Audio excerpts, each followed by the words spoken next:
Здравейте хора, честито възкресение, наистина нека Бог да възкръсне във всяко едно сърце във вас. Колко вярва, че Христос възкресе? Аз вярвам, че Христос възкресе. И за един момент. Христос да възкръсне във всяко едно сърце. Хората в света казват Исус воскресе. И пишат, също сега гледам в Фейсбук, в ТикТок, воистина възкресе. Хората от света, вчера една жена слушам, казват, че отишла Мария с яйце при Пилата и Пилата казва, това яйце, докато не стана червено, Христос не е възкръснал.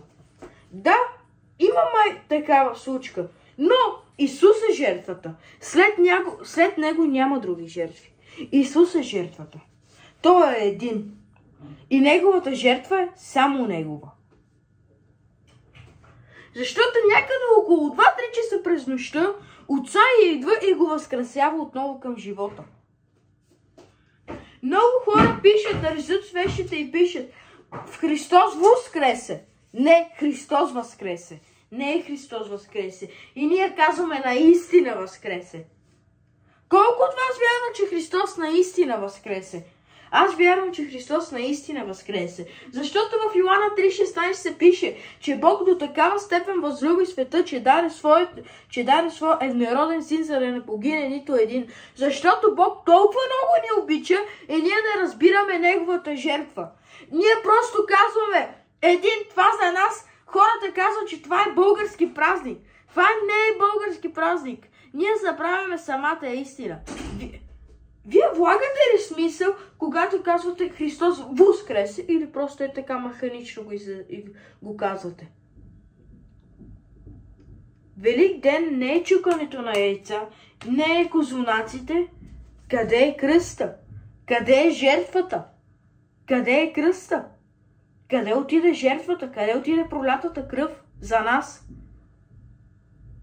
Ние просто правиме традиции. Ние отиваме, чукаме се с яйца, ядеме козунаци, ставаме и се прибираме.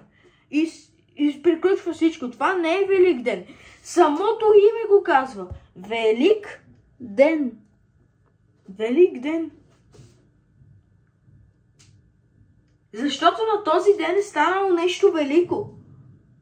На този ден Христос възкръсва отново към живота. Исус победи смъртта, победи Голгота.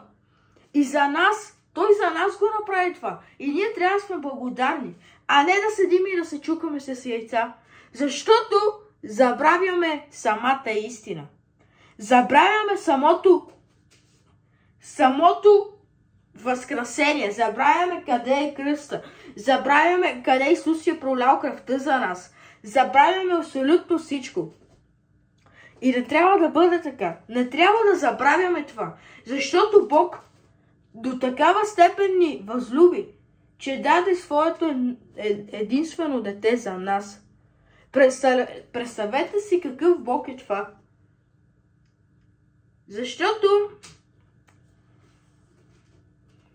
ако наистина Христос не беше умрял за нас и не спазваше закона на баща си, защото Той каза, Отче, нека чашата ми се отмине, но да бъде Твоята воля. Нека ние да спазваме на бащите си волята. И нека да се сетим наистина какво е Велик ден.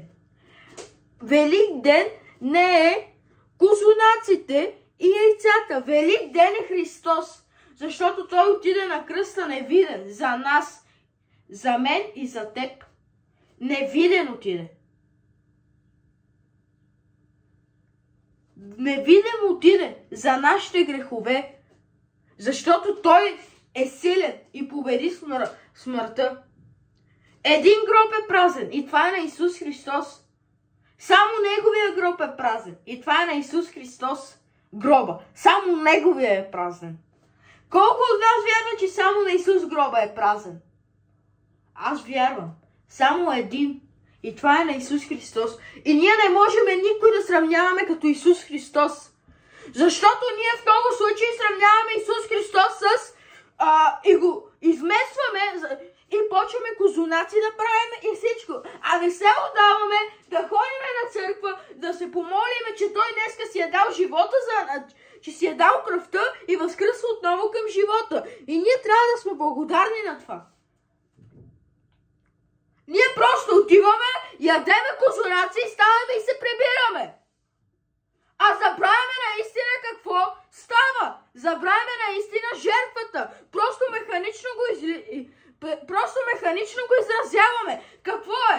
А ние забравяме жертвата. Кръста забравяме. Той беше разпънат заради мен и теб. Беше разпънат на Голгота. Но ние и само неговия гроб беше празен. На никой гроба не беше празен. Ние колко често изместваме Исус и слагаме яйцата и козунаците.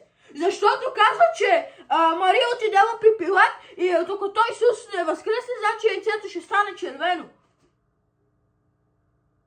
След Христос, това е жертвата. Няма други жертви. След Христос, той е жертвата. Той е жертвата. Христос.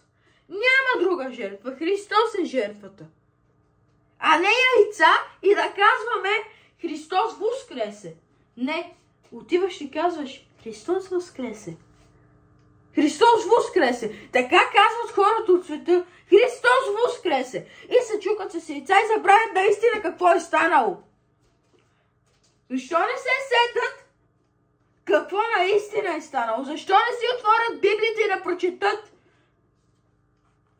Защо не прочетат Йоанна 3,16 и ще разберат защо Исус Христос отиде на кръста? Защото Бог ни обича. Бог ни възлюби с цялото си сърце и с цялата си душа.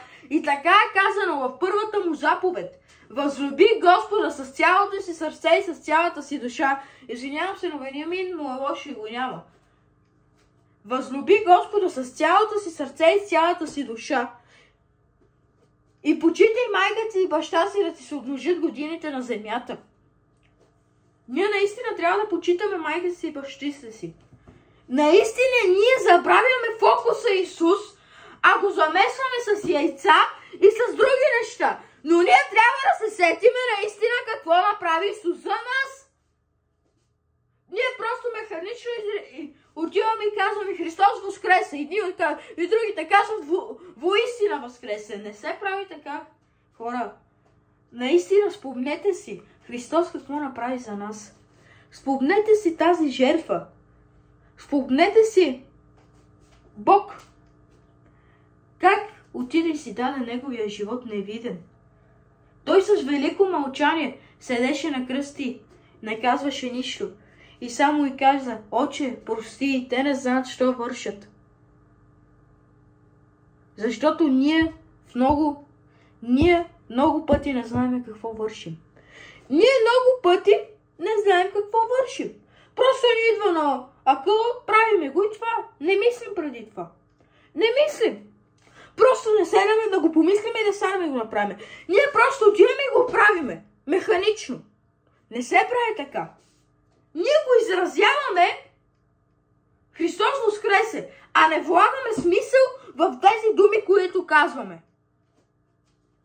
Просто механично го изразяваш.